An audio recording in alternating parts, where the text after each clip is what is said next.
Assalamualaikum warahmatullahi wabarakatuh.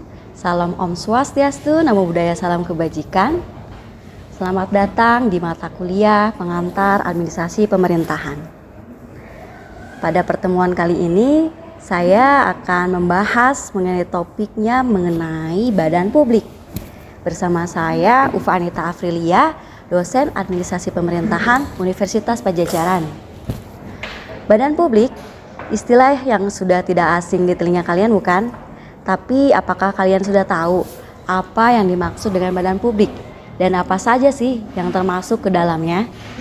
Karena itu, ayo kita mulai pembahasan hari ini dengan memahami konsep badan publik. Yang pertama adalah mengenai pengertian badan publik. Badan publik itu merupakan lembaga eksekutif, legislatif, yudikatif, dan badan lain yang fungsi dan tugas pokoknya berkaitan dengan penyelenggaraan negara, yang sebagian atau seluruh dananya bersumber dari anggaran pendapatan dan belanja negara dan atau anggaran pendapatan dan belanja daerah atau dari organisasi non-pemerintah, sepanjang sebagian atau seluruh dananya itu bersumber dari anggaran pendapatan dan belanja negara dan atau anggaran pendapatan dan belanja daerah, lalu dari sumbangan masyarakat dan atau luar negeri. Itu menurut Undang-Undang Nomor 14 Tahun 2008 tentang Keterbukaan Informasi Publik. Badan publik ini merujuk pada organisasi atau lembaga yang didanai, dioperasikan, dan atau dimiliki oleh pemerintah untuk memenuhi kepentingan publik. Badan publik biasanya bertanggung jawab atas penyediaan layanan dan pelayanan yang mendasar bagi masyarakat. Adapun lingkup badan publik yang meliputi lembaga eksekutif, lembaga yudikatif, lembaga legislatif, serta penyelenggara negara lainnya yang mendapatkan dana dari anggaran pendapatan dan belanja negara atau APBN, atau anggaran pendapatan dan belanja daerah atau APBD, dan mencakup pula organisasi non-pemerintah baik yang berbadan hukum maupun yang tidak berbadan hukum, seperti lembaga swadaya masyarakat, perkumpulan, serta organisasi lainnya yang mengelola atau menggunakan dana yang sebagian atau seluruhnya itu bersumber dari APBN atau APBD, lalu bersumber dari sumbangan masyarakat dan atau luar negeri melalui mekanisme dan pelaksanaan prinsip keterbukaan, yang dimana akan tercipta pemerintahan yang baik dan peran serta masyarakat yang transparan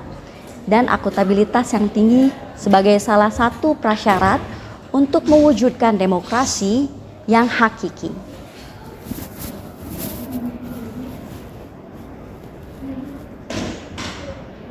Dalam Hasanah Ketatanegaraan dikenal dua bagian besar mengenai keberadaan suatu organ atau lembaga negara.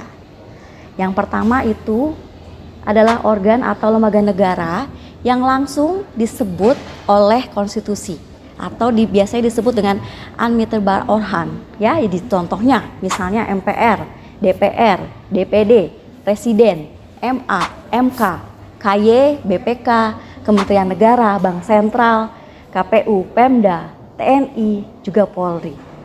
Lalu yang kedua adalah organ atau lembaga negara yang tidak langsung disebut oleh konstitusi atau mitterbar organ, yang dimana contohnya seperti organ yang pembentukannya dibentuk tergantung pada organ yang disebut pertama, misalnya Komnas HAM, Komnas Anak, Dewan Pers, Komisi Penyiaran Indonesia, Komisi Pemberantasan Korupsi, dan sebagainya.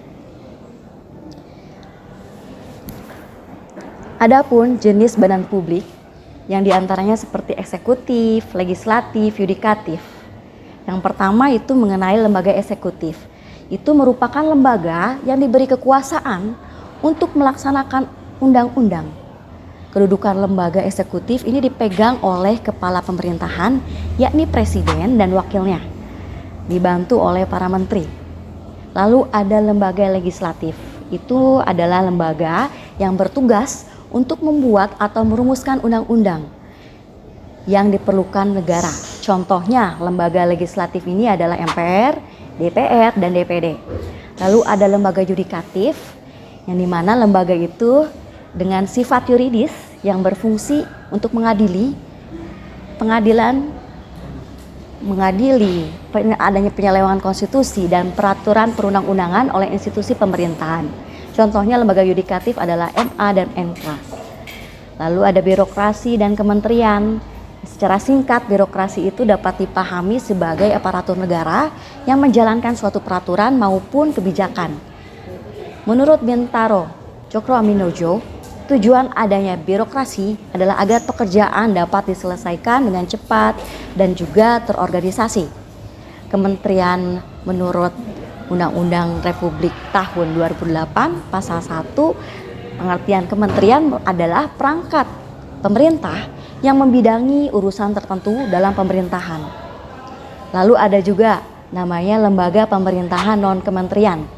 Nah, lembaga pemerintah non-kementerian ini atau disingkatnya dengan LPNK itu merupakan lembaga negara di Indonesia yang dibentuk untuk melaksanakan tugas tertentu dari presiden.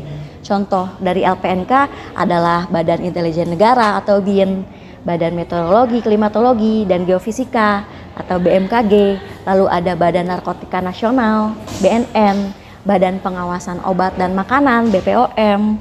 Lalu ada juga kepolisian dan TNI. Yang dimana kepolisian merupakan alat negara yang berperan dalam memelihara keamanan dan ketertiban masyarakat, menegakkan hukum, serta memberikan perlindungan, pengayoman, dan pelayanan pada masyarakat dalam rangka terpeliharanya keamanan dan dalam negeri.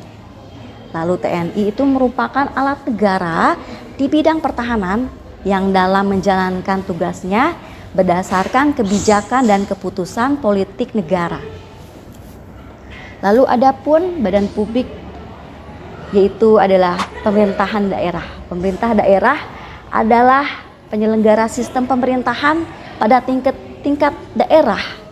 Pada tingkat daerah yang meliputi gubernur, bupati atau wali kota dan perangkat daerah sebagai unsur penyelenggara pemerintah daerah.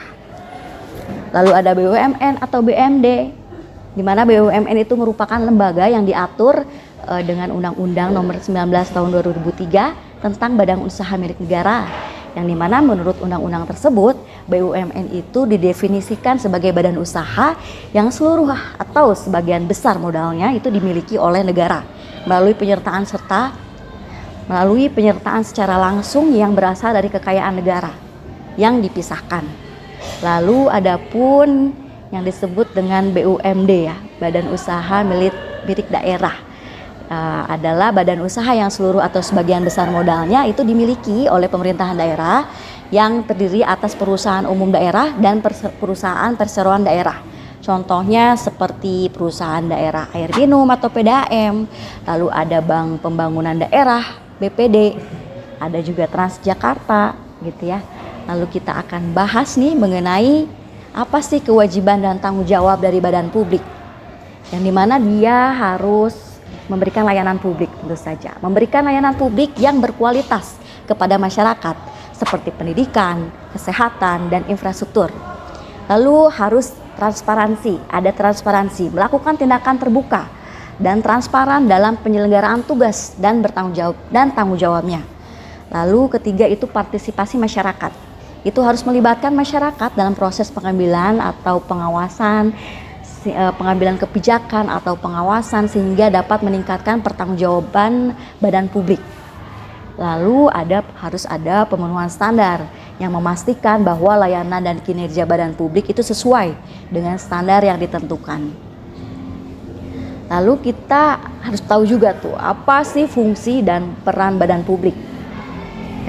Yang pertama itu pemberi layanan, di mana badan publik itu bertanggung jawab menyediakan layanan mendasar yang dibutuhkan masyarakat. Lalu sebagai pengawas, badan publik itu juga memiliki fungsi mengawasi dan mengontrol aktivitas yang berkaitan dengan kepentingan publik. Lalu sebagai pengambil kebijakan, fungsinya badan publik itu berperan dalam mengambil keputusan dan kebijakan yang berkaitan dengan pembangunan dan pelayanan publik dan juga fungsi-fungsi pemerintahan tentunya. Lalu kita lanjut mengenai permasalahan dan tantangan yang dihadapi oleh badan publik. Yang pertama adalah korupsi. Ya, korupsi menjadi tantangan utama dalam penegakan integritas dan juga transparansi di dalam badan publik. Lalu ada juga ketidakefektifan yang terkadang badan publik itu menghadapi tantangan dalam mengoptimalkan kinerja dan pengambilan kebijakan yang efektif. Lalu ada juga keterbatasan sumber daya baik secara finansial maupun tenaga kerja, yaitu dapat menjadi kendala dalam pengembangan dan penyediaan layanan publik yang memadai.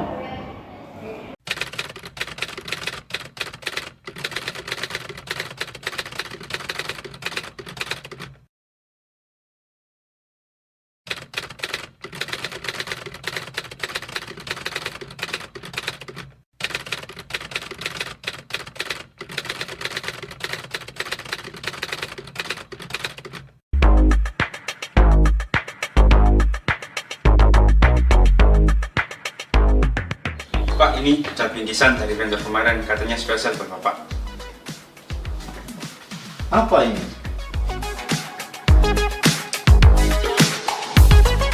Aku lo gak minta. Tapi ada apa-apa sih. Makasih ya. Ya, Pak. Mohon maaf Pak, menurut saya ini perbuatan yang tidak baik deh. Karena ini termasuk gratifikasi loh. Perbuatannya nggak baik gimana? Ini lo saya dikasih. Belum tentu juga ini gratifikasi. Udah kalau kamu udah tahu, kamu diem aja mending. Jadi mahasiswa jangan sosokan kamu. Ragu pemberian ini gratifikasi atau bukan? Laporkan langsung ke KPK melalui kontak center 198. Berani jujur, hebat. Sorry, gue telat.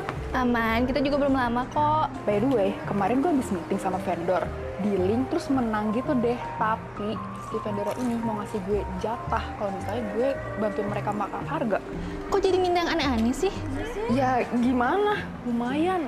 Capek dikejar pinjol. Awas ya lu kalau pakai menang duit pitching tadi. Apa gue pakai dikit? Enggak. Iya.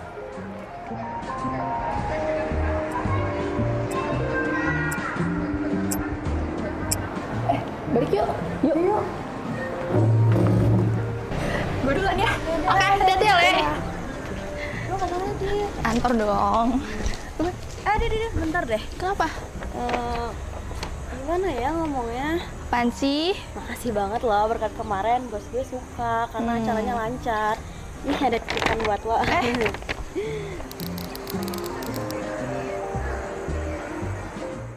Lalu ada pun tantangan masa depan bagi badan publik. Ini dia yang pertama, adanya inovasi teknologi, yang dimana pemanfaatan teknologi yang inovatif itu akan menjadi kunci dalam penyediaan layanan publik yang lebih efisien dan berkualitas. Lalu peningkatan partisipasi publik. Badan publik itu harus siap menghadapi perubahan sosial dan lingkungan yang dapat mempengaruhi prioritas, kebutuhan, dan aspirasi masyarakat. Lalu perubahan sosial dan lingkungan, badan publik itu harus siap menghadapi perubahan sosial dan lingkungan yang dapat mempengaruhi prioritas, kebutuhan, dan aspirasi masyarakat. Baiklah, kita sudah ada di penghujung waktu dalam pertemuan kali ini. Semoga kita semua sehat selalu, sukses untuk kita semua. Have a wonderful day. Wassalamualaikum warahmatullahi wabarakatuh.